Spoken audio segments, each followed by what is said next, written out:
ఈసారి మహానాడులో వచ్చిన మేజర్ పొలిటికల్ అవుట్కమ్, అది కూడా లోకేష్ జాతీయ వర్కింగ్ ప్రెసిడెంట్గా వచ్చాక వచ్చిన మేజర్ డెవలప్మెంట్ ఏంటంటే అండమాన్ తెలంగాణలో కూడా విస్తరిస్తాం.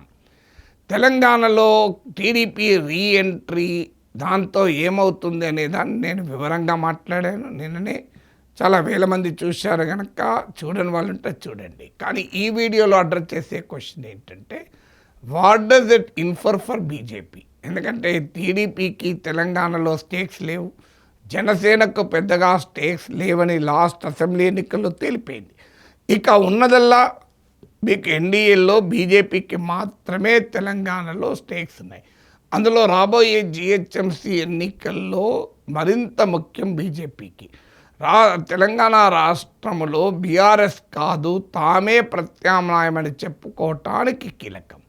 అందువల్ల బీజేపీ ఏం చేస్తుంది? టీడీపీ రీఎంట్రీతో పాసిబుల్ సినారియోస్ను డిస్కస్ చేద్దాం. ఒక సినారియో, బీజేపీ టీడీపీతో కలుస్తుంది, జనసేనతో లాస్ట్ అసెంబ్లీ ఎలక్షన్లో కలిసింది.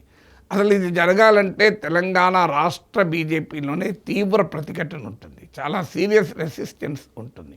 ఎందుకంటే బీజేపీ తెలంగాణ ఉద్యమంలో భాగంగా టీడీపీని టార్గెట్ చేసిన పార్టీ.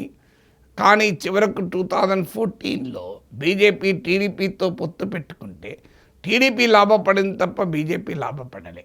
ఎందుకంటే టీడీపీ ఆ సమయంలో కూడా, అంటే తెలంగాణ ఉద్యమ దెబ్బలు తగిలిన సమయంలో కూడా 2014లో టీడీపీకి 15 సీట్స్ వస్తే బీజేపీకి 5 సీట్లు మాత్రమే వచ్చాయి. కానీ ఆ తర్వాత బీజేపీ పెరుగుతూ వచ్చింది, టీడీపీ కనుమరుగవుతూ వచ్చింది. సో ఇప్పుడు ఎన్డీఏలో 2014 సినారియో లేదు, BJP the major partner if it తెలంగాణలో కూడా ఎన్డీఏ కనుక ఇంటాక్ట్ ఉంటే. కానీ మనకు అర్థం కావాల్సింది, తెలంగాణలో తెలుగుదేశం పార్టీతో కలవడం అనేది ఒక రిస్కీ గ్యాంబుల్ అని బీజేపీకి తెలుసు. ఎందుకంటే తెలంగాణ ఉద్యమ కాలం నుంచి బిల్డ్ అయిన నరేటివ్ ఏంటంటే, చంద్రబాబు నాయుడు తెలంగాణ వ్యతిరేకి, ఈయన 2 కళ్ళ సిద్ధాంతం అంటూ ఆ రోజుల్లో తెలంగాణ ఉద్యమం భారీగా టార్గెట్ చేసింది. 2018 అసెంబ్లీ ఎన్నికల్లో కూడా కాంగ్రెస్ పార్టీ మహాకూటమి పేరిట టీడీపీతో కలిస్తే తీవ్రమైన నష్టాన్ని చెవి చూడాల్సి వచ్చింది. కాంగ్రెస్ నాయకుల తర్వాత విశ్లేషించుకున్నది, టీడీపీతో కలవడమే మా కొంప ముంచింది అని.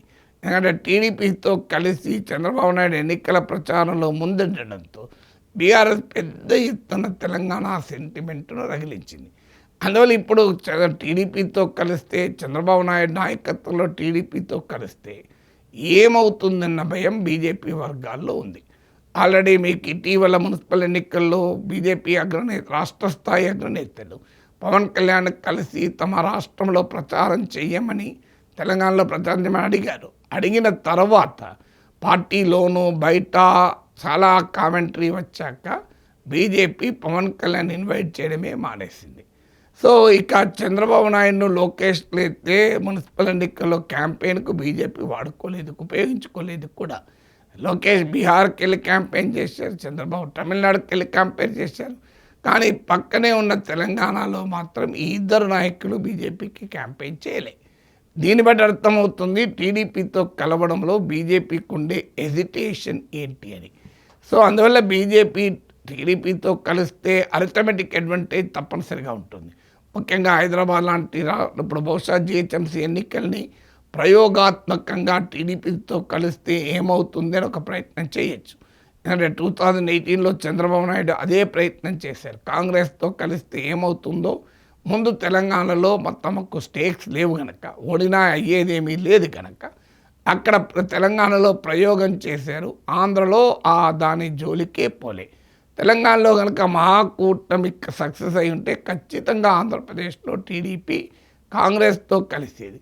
కానీ ఎప్పుడైతే తెలంగాణ ఎక్స్పెరిమెంట్ ఫెయిల్ అయిందో టీడీపీ ఇక జోలికే పోలే, కాంగ్రెస్కు తిరిగి బీజేపీతో కలిసింది. అందువల్ల ఇప్పుడు జిహెచ్ఎంసీ ఎన్నికలను ప్రయోగంగా చేసుకునే బీజేపీ టీడీపీ జనసేనలతో కలిసి దీని రిజల్ట్ ఆధారంగా అసెంబ్లీ ఎన్నికలకు పొత్తులు స్కెచ్ వేయవచ్చని అంటున్నారు. అందుకే ఇటీవల ప్రధానమంత్రి నరేంద్ర మోడీ హైదరాబాద్ వచ్చినప్పుడు తెలంగాణ బీజేపీ నాయకులకు టైం కేటాయించకుండా ఆంధ్రప్రదేశ్ ముఖ్యమంత్రి ఉప ముఖ్యమంత్రులకే టైం కేటాయించారు.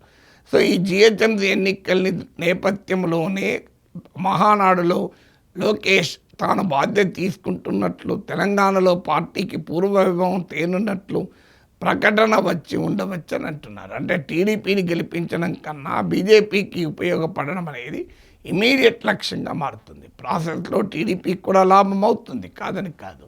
సో అందువల్ల ఈ పరిణామాలన్నీ తీరు చూస్తుంటే జిహెచ్ఎంసీ ఎన్నికల్లో బీజేపీ టీడీపీతో కలిసి ఒక ఎక్స్పెరిమెంట్ చేసే అవకాశం ఉంది. ఎందుకంటే బీజేపీ పరిస్థితి ఏంటో జూబ్లీహిల్స్ బై ఎలక్షన్లో చూసాం. ఒకప్పటి బీజేపీ బలం లేదు. ఇప్పుడు లాస్ట్ జిహెచ్ఎంసీ ఎన్నికల్లో బీఆర్ఎస్కు గట్టి పోటీ ఇవ్వగలిగింది బీజేపీ. కానీ ఇవాళ కాంగ్రెస్ అధికారంలో ఉంది. సిటీలో 2023 అసెంబ్లీ ఎన్నికల తర్వాత జరిగిన 2 ఉప ఎన్నికలు, ఒకటి సికింద్రాబాద్ కంటోన్మెంట్ కాంగ్రెస్ గెలుచుకుంది బీఆర్ఎస్ సీట్ను, తర్వాత జూబ్లీహిల్స్లో మళ్ళీ కాంగ్రెసే గెలుచుకుంది బీఆర్ఎస్ సీట్ను. అది కూడా 25,000 మెజారిటీతో గెలిచారు. అందువల్ల హైదరాబాద్ నగరంలో లాస్ట్ జిహెచ్ఎంసీ ఎన్నికల్లో సాధించిన విజయాన్ని రిపీట్ చేయడం అంటే బీజేపీకి సామాన్య విషయం కాదు. కానీ అది అవసరం. ఎందుకంటే ఇటీవల జూబ్లీహిల్స్ బై ఎన్నికల్లో ఓడిపోయిన తర్వాత మీకు ఈ జిహెచ్ఎంసీలో గనక లాస్ట్ ఇయర్ పర్ఫార్మెన్స్ చూపెట్టకపోతే, భారీగా దెబ్బతింటే మాత్రం 2029కు మేమే ప్రత్యామ్నాయం అని చెప్పినా ఆ పార్టీ కార్యకర్తలు కూడా నమ్మరు. ఎందుకంటే బీజేపీకి అవకాశం వచ్చింది. అసెంబ్లీ ఎన్నికల్లో 14% సీట్లు ఓట్లు వచ్చి 8 సీట్లు గెలుచుకున్నారు. లోక్సభ ఎలక్షన్లో 35% ఓట్లు తెచ్చుకొని 8 సీట్లు గెలుచుకున్నారు. కానీ ఆ తర్వాత మొమెంటం కోల్పోయింది. ఈ మున్సిపల్ ఎలక్షన్లో కూడా పెద్ద ప్రభావం, గ్రామ పంచాయతీ ఎలక్షన్లో కూడా పెద్ద ప్రభావం చూపలేదు. సో కనీసం ఇప్పుడు టీడీపీతో కలిసి అయినా టీడీపీ జనసేనతో కలిసి జిహెచ్ఎంసీ ఎన్నికల్లో కాస్త బలమైన ప్రభావం చూపితే అసెంబ్లీ ఎన్నికలకు తామే ప్రధాన ప్రత్యామ్నాయం కాంగ్రెస్ అని చెప్పుకోవటానికి వీలవుతుంది. అందుకొరకు చూస్తుంటే బీజేపీ టీడీపీ జనసేనతో కలవటానికి ఆరాటపడుతున్నట్టుగా కనబడుతుంది. కానీ దాని రిస్క్ దానికి ఉంటుంది. ఎప్పుడైనా కాస్ట్ బెనిఫిట్ అనాలిసిస్ వేసుకుంటారు. ఇప్పటిదాకా నేను బెనిఫిట్ చెప్పాను. కాస్ట్ ఏంటంటే మళ్ళీ తెలంగాణ సెంటిమెంట్ బీఆర్ఎస్ తగిలించడానికి అవకాశం ఉంటుంది. ఇటీవల కాలంలో బీఆర్ఎస్ తెలంగాణ సెంటిమెంట్ ఇష్యూస్ను మళ్ళీ సమర్థవంతంగా ప్రవేశపెట్టే ప్రయత్నం చేస్తుంది. ఆల్రెడీ కాంగ్రెస్ ముఖ్యమంత్రి చంద్రబాబు నాయుడుకు సన్నిహితమనే నరేటివ్ బిల్లు చేస్తోంది. ఇప్పుడు బీజేపీ రేవంత్ ఒక్కటే అన్న నరేటివ్ బిల్లు చేస్తోంది. అందువల్ల తెలుగుదేశం బీజేపీ కలిస్తే ఈ 2 నరేటివ్లను కలిపి వీళ్ళు ముగ్గురు ఒకటే బీజేపీ, టీడీపీ, రేవంత్ రెడ్డి అని చెప్పే అవకాశం బీఆర్ఎస్కి వస్తుంది. అది బీజేపీకే నష్టం కాదు, కాంగ్రెస్ కూడా నష్టం తెచ్చేటువంటి అవకాశం ఉంది. అందువల్ల ఈ రిస్కీ గ్యాంబుల్కి అయితే బీజేపీ సిద్ధపడుతున్నట్లు కనబడుతోంది. మరి ఎన్నికలు వచ్చే సమయానికి ఏమవుతుందో తెలియదు. ఎందుకంటే లాస్ట్ అయిన జూబ్లీహిల్స్ ఎన్నికల్లో కూడా మనం చూసాం. పవన్ కళ్యాణ్ ప్రచారానికి పిలిచారు. నేను విశ్లేషణ కూడా చేశాను, ఇది చాలా దెబ్బతినే వ్యూహమని. తర్వాత ఆటోమేటిక్గా పవన్ కళ్యాణ్ను ప్రచారంలోకి రాలేదు, మనం చూసాం. అందువల్ల ఇప్పుడు బీజేపీకి ఈ డిసిషన్ తీసుకోవడం ఒక సంక్లిష్టమైన నిర్ణయం. ఏదైనా ముందు నువ్వు వెనక గొయ్యి, caught between the devil and the deep sea అని ఇంగ్లీష్లో ఇడియం ఉంది. ఏది లాభము ఏది నష్టం అని జమా లెక్కలేసుకోవడం కష్టంగా మారింది.